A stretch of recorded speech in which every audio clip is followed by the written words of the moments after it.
Prime Minister Sir Keir Starmer has entered a critical phase of his leadership as he pushes to rewrite the UK government's flagship planning and infrastructure bill.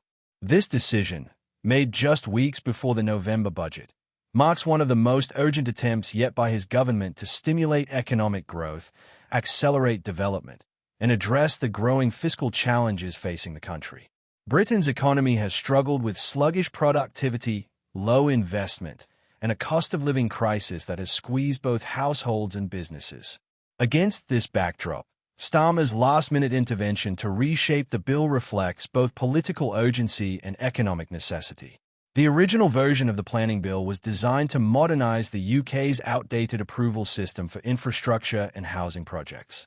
However, it faced criticism for being too slow, bureaucratic, and vulnerable to local disputes that delay construction for years.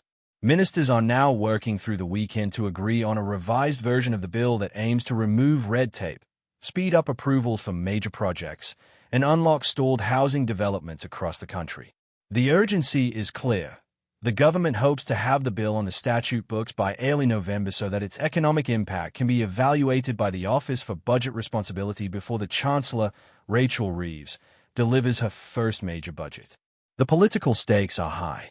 The government faces a fiscal gap estimated at over £30 billion, and ministers are under pressure to show that they can deliver growth without cutting essential public services. According to economic advisor Nick Williams, earlier planning changes were forecast by the OBR to generate an extra £3.4 billion in tax revenue by 2029 to 2030, and the government hopes this new wave of reforms could do the same again. That potential boost is vital as ministers consider whether to scrap the controversial two-child benefit cap, a policy reversal that could cost around £3.6 billion. In essence, the success or failure of this planning bill could define Starmer's early economic legacy.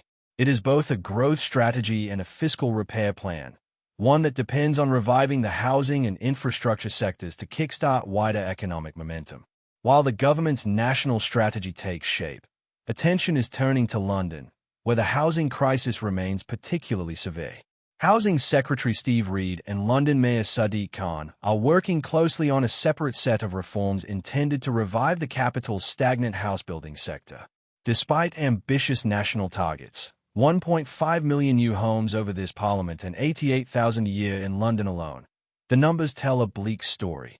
Only 3,950 new homes were completed in London in the first half of the year, according to housing research group Molia. Land prices, high construction costs, and strict planning rules have combined to make new developments increasingly unviable, especially when they must meet the current requirement that 35% of all new homes be affordable or social housing.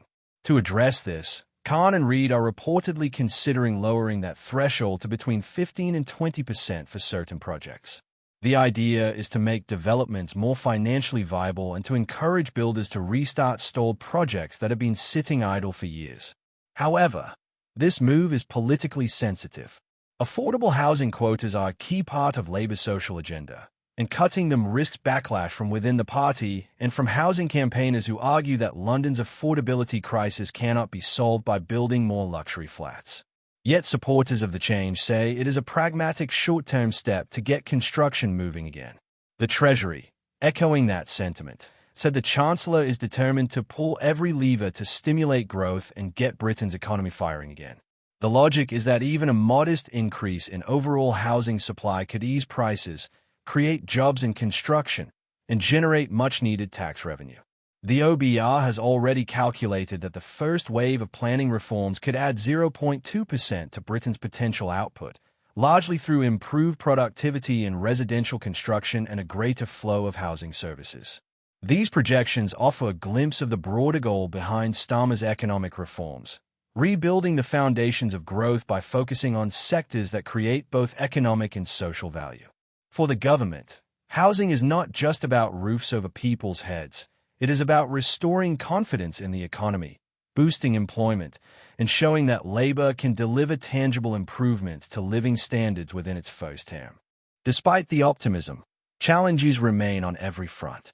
The political balancing act is delicate, and time is running short.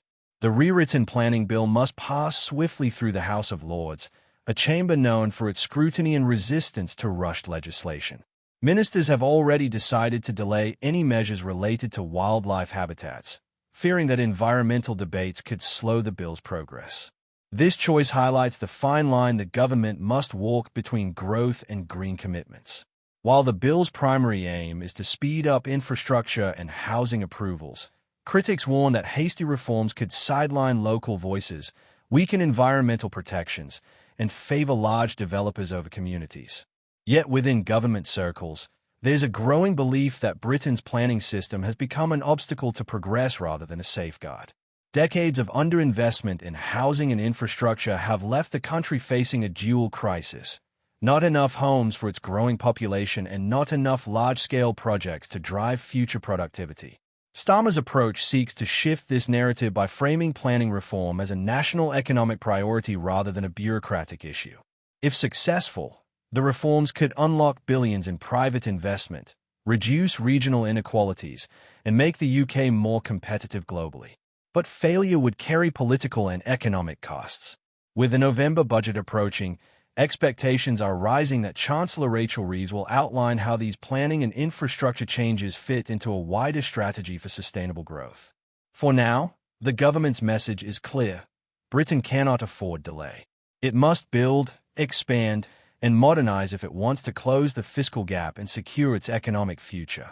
The coming weeks will show whether Starmer's gamble, rewriting one of his government's flagship bills at the 11th hour, can pay off. If the reforms succeed, they could become the cornerstone of Labour's promise to rebuild the economy. If they stall, they risk becoming another reminder of how difficult it is to turn political ambition into tangible results in a nation where planning laws, local interests, and economic realities so often collide. Subscribe AH News TV.